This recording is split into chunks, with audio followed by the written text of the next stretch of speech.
যারা রাজপথে থেকে লড়াই সংগ্রাম করে এই সরকারকে বিতাড়িত করেছে, সেই ছেলেদেরকে অ্যাভয়েড করে বাদ দিয়ে তাদেরকে দূরে ঠেলে আপনি যদি আবার বিদেশ থেকে এরকম ছেলে মেয়েদেরকে হায়ার করে এনে আপনি আপনার কোলে বসান, আপনার বুকের কাছে রাখেন, আপনার পাশে বসান, আর এই যে ছেলেরা এই 16 বছর থেকে লড়াই সংগ্রাম করলো, আন্দোলন সংগ্রাম করলো, তাদেরকে কোনো সুনির্দিষ্ট কারণে তাদেরকে দূরে ঠেলে দেন, তাহলে তো তারা প্রতিবাদ করবে। যেই ছেলে মেয়েদেরকে বিদেশ থেকে বিভিন্ন দেশ থেকে দেশের কাজের জন্য নিয়ে আসা হচ্ছে, তারা কিন্তু এয়ারপোর্ট পর্যন্ত নিরাপদে যাইতে পারবে না। এটা কিন্তু মাথায় রাখতে হবে আমাদের মাননীয় প্রধান উপদেষ্টাকে।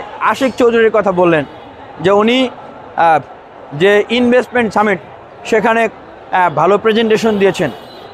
এখন দেখেন, এক্ষেত্রে আমি আবারও বলবো যে আমাদের দেশে অনেক যোগ্য এবং মেধাবী ছেলেমেয়েরা আছে, তারা দেশে সেই ধরনের সুযোগ না পেয়ে তারা বিদেশে বিভিন্ন জায়গায় কাজ করতেছে। আমরা দেখি যে বিভিন্ন সময় ইন্টারন্যাশনাল আপনার স্টেজে যখন বড় বড় পুরস্কার পায়, সেইখানে বাংলাদেশের অনেক ছেলেমেয়েরা পায়, কিন্তু বাংলাদেশে থাকা অবস্থায় তারা পায় না। এই বুয়েট, এই ঢাকা বিশ্ববিদ্যালয়, ঢাকা মেডিকেল সহ বিভিন্ন প্রতিষ্ঠানের ছেলেমেয়েরাই কিন্তু পায়, কিন্তু তারা বিদেশের কোনো প্রতিষ্ঠানে গিয়ে সেইখান থেকে সারা সেই পুরস্কারটা পায়। মানে বাংলাদেশে তারা তাদের সেই মেধার এক্সপ্লোরের সুযোগটা পায় না। আমি মনে করি 5 আগস্ট পরবর্তী সময়ে সকলেরই সেই মেধার যে এক্সপ্লোর করা এবং দেশের জন্য কাজ করা, সেটা সুযোগ এসেছে। তবে এইখানে আমি একটা পয়েন্টের কথা বলবো, সেটা হচ্ছে যে বাংলাদেশে এতদিন যারা রাজপথে থেকে লড়াই সংগ্রাম করে এই সরকারকে বিতাড়িত করেছে, যাদের অনেকেই তাদের যে আপনার ক্যারিয়ার ছিল, হয়তো কেউ বিসিএস ক্যাডার, বা কেউ ব্যাংকে জব করতো, কেউ সাংবাদিক হইতো, কেউ বিজ্ঞানী হইতো, কেউ গবেষক হইতো। আমার তো ইচ্ছা ছিল অ্যাডমিন ক্যাডার হওয়ার।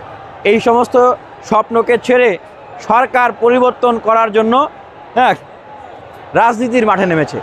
তো সেই ছেলেদেরকে অ্যাভয়েড করে বাদ দিয়ে তাদেরকে দূরে ঠেলে আপনি যদি আবার বিদেশ থেকে এরকম ছেলে মেয়েদেরকে হায়ার করে এনে আপনি আপনার কোলে বসান, আপনার বুকের কাছে রাখেন, আপনার পাশে বসান, আর এই যে ছেলেরা এই 16 বছর থেকে লড়াই সংগ্রাম করলো, আন্দোলন সংগ্রাম করলো, তাদেরকে কোনো সুনির্দিষ্ট কারণে তাদেরকে দূরে ঠেলে দেন, তাহলে তো তারা প্রতিবাদ করবে।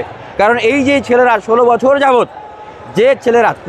যাবৎ লড়াই সংগ্রাম করে, আন্দোলন করে এই ফ্যাসিবাদ স্বৈরাচারকে হটিয়েছে, এই ছেলেগুলো যদি রাজপথে না থাকে, যেই ছেলে মেয়েদেরকে বা যেই জ্ঞানীগুণী লোকদেরকে বিদেশ থেকে বিভিন্ন দেশ থেকে দেশের কাজের জন্য নিয়ে আসা হচ্ছে, তারা কিন্তু এয়ারপোর্ট পর্যন্ত নিরাপদে যাইতে পারবে না। এটা কিন্তু মাথায় রাখতে হবে আমাদের মাননীয় প্রধান উপদেষ্টাকে। তাই বলবো যে রাজপথের লড়াকু মেধাবীদেরকে আগেই প্রাধান্য দিতে হবে। পাশাপাশি বিভিন্ন দেশ থেকে যারা বাংলাদেশে এসে যে তরুণরা কাজ করতে চায়, তাদেরকে সমন্বিতভাবে কাজে লাগাইতে হবে। আপনার যদি 2-3টা সন্তান থাকে, আপনি একজনকে মাছের মাথা খাওয়াচ্ছেন, আরেকজন সারাদিন পরিশ্রম করে আসতেছে, আপনি তাকে মানে মাছই দিলেন না, বা মাছের লেজ দিলেন, কাঁটা দিলেন, প্রতিদিন দিচ্ছেন, এটা তো বৈষম্য। এটা করা যাবে না। আমার যেটা মনে হয় যে আমাদের মাননীয় প্রধান উপদেষ্টার আশেপাশে যারা রয়েছেন, তাদের ভিতরে অনেকেই তাদের নিজেদের ব্যক্তিগত এবং গোষ্ঠীগত রাজনৈতিক স্বার্থের জন্য মাননীয় প্রধান উপদেষ্টাকে ব্যবহার করছেন, যার প্রত্যক্ষ প্রমাণ আমি দিব যে একটা নির্দিষ্ট রাজনৈতিক উদ্যোগ বা দলের নেতাকর্মীরা তারা তাদের এলাকায় মাননীয় প্রধান উপদেষ্টার ছবি নিয়ে তাদের নির্বাচনী শোডাউন করতেছে, তাদের নির্বাচনী মিছিল করতেছে। তার মানে কি, মাননীয় প্রধান উপদেষ্টা কি কোনো নির্দিষ্ট দলের? তো তাকে কেন সেল করতেছে? তো এই ধরনের কার্যক্রম যেন কেউ করতে না পারে, সেটার সজাগ দৃষ্টি রাখতে হবে মাননীয় প্রধান উপদেষ্টা, এবং কোনো বৈষম্য না করে সবাইকে সাথে নিয়ে একসাথে রাষ্ট্র গঠন, রাষ্ট্র বিনির্মাণের জন্য কাজ করতে হবে।